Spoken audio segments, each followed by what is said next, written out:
Hello students, I am going to continue with the chapter Vectors of 12th Science, exercise 5.1, example number 6. So express a C bar and D bar in terms of A bar and B bar.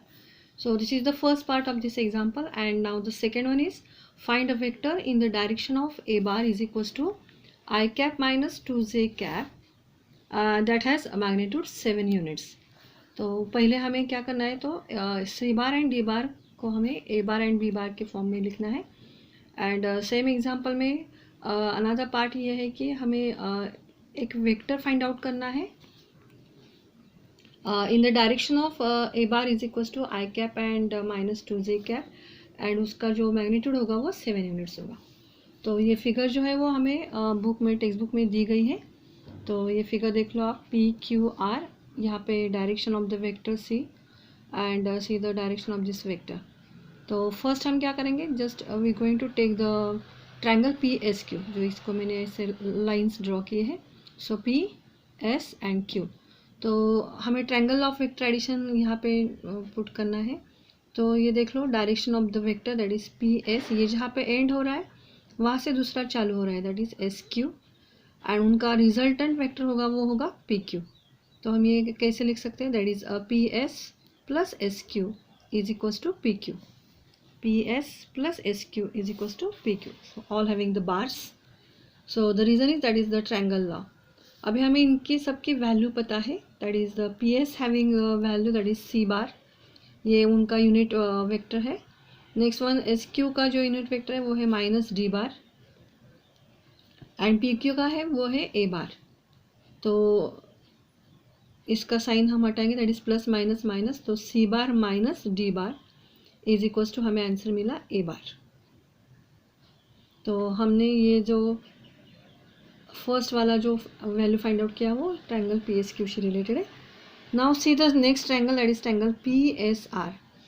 अभी इसमें हम देख सकते हैं कि ये जो vector है that is PS, see the direction to apply the triangle of vector addition.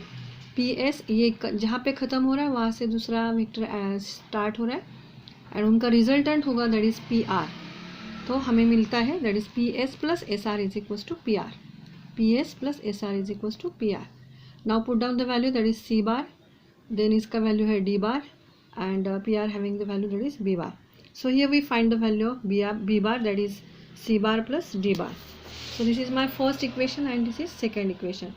Now we are going to take the addition of this first and second. So we get here A bar plus B bar is equals to C bar minus D bar plus C bar plus D bar. So this D bar get cancelled. So we get here 2C bar. So C bar का value हमें मिला that is A bar plus B bar upon 2, or we can write it like this way, that is A bar upon 2 plus B bar upon 2. तो हमने ये C का जो value हमने निकाला है it is in the terms of A and B. C का value हमने A एंड B के टर्म्स में निकाला था. जो हमने जो क्वेश्चन पढ़ा था that is express C bar and D bar in terms of A bar and B बार. तो C बार का हमने आंसर निकाला यहाँ पे that is A bar plus B bar upon 2, और you can write like this way also. Now see from second that is B bar is equals to C bar plus D bar. तो हम इसका value put कर सकते हैं. C बार का value हमने अभी निकाला that is A bar upon 2 plus B bar upon 2. D bar is as it is, and B bar को भी हमने ऐसे ही रखा है. अभी हमें D बार का वैल्यू निकालना है. So this B bar is as it is. यहाँ पे आगे कोई नहीं है, कोएफिशिएंट मतलब ये 1 है. ये दोनों यहाँ पे आके माइनस हो जाएंगे. अभी देखो ये 1 B बार माइनस ये half B bar. So answer आ जाएगा half B bar that is B bar upon 2, we can write it like this way also, and minus A bar upon 2. तो यहाँ पे हमने D बार का भी value in terms of A bar and B bar निकाला. So this is the value of C bar in terms of A and B, and this is the value of D bar in terms of A and B. Now हमें जो second वाला question है that is find the vector in the direction of A bar is equals to I cap minus 2j cap that has magnitude 7 units. इसका आंसर हमें निकालना है. So you know the formula that is the unit vector along A bar is equals to A bar upon magnitude of A bar. तो A bar का value हमें दिया है that is I cap minus 2j cap. Magnitude हम कैसे निकालते हैं आपको पता है. सो रूट इसका कोएफिशिएंट का स्क्वायर प्लस इसका स्क्वायर, इसका जो कोएफिशिएंट है उसका square.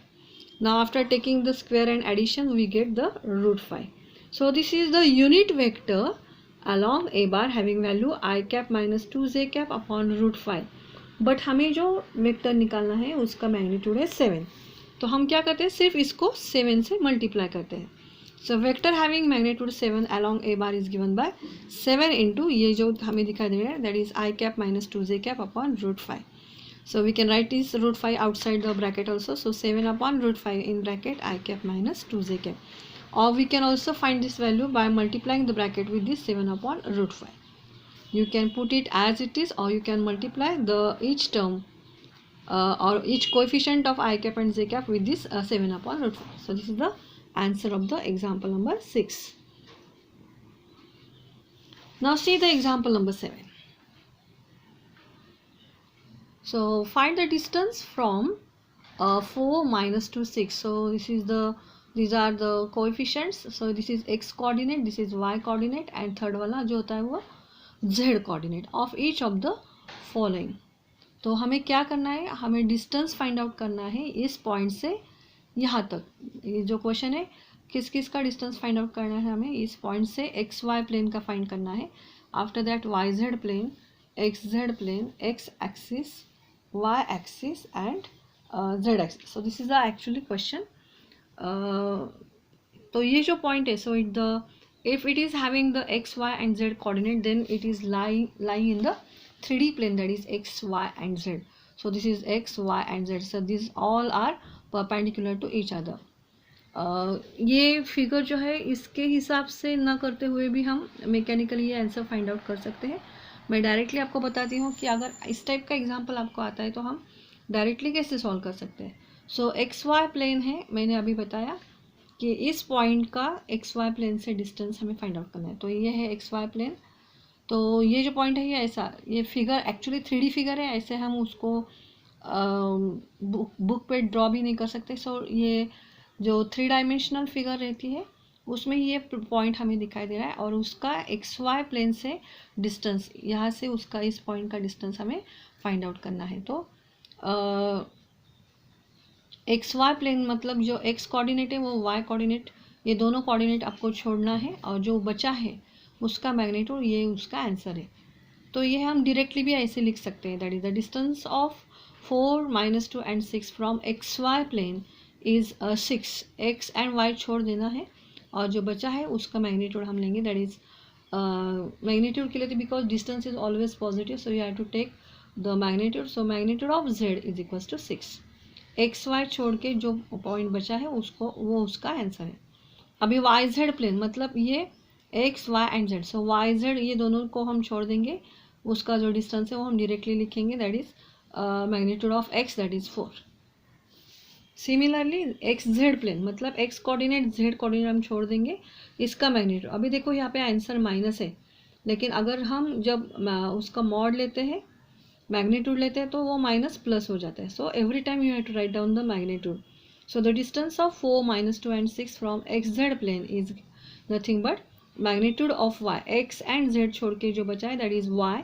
So you have to take the magnitude of Y, that is -2 का मैग्नीट्यूड. So answer is 2. तो इसी प्रकार से वेरी सिंपल वे से हम ये आंसर ढूंढ सकते हैं. After that we have to find out the distance of this point from X axis, Y axis and Z axis also. So distance of 4 - 2 and 6 from X axis is given bye.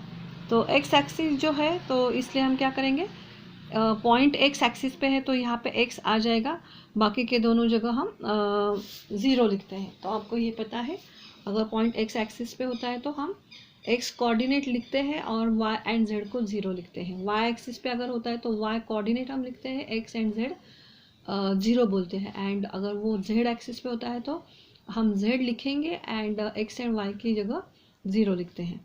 Similarly यहाँ पे ये x axis पे है, so the x coordinate हमने लिखा है, that is x minus x, that is here we going to use the distance formula, that is x1 - x2 bracket square plus y1 - y2 bracket square plus z1 - z2 bracket square.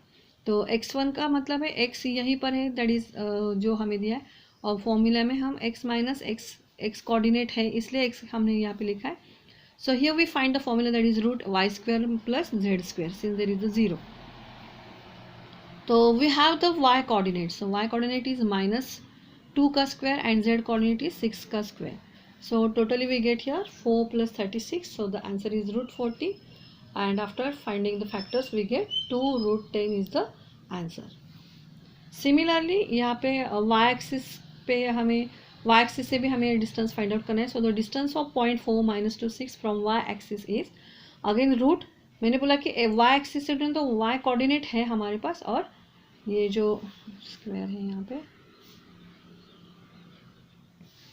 And x and z की जगह पे हम 0 लिखते हैं.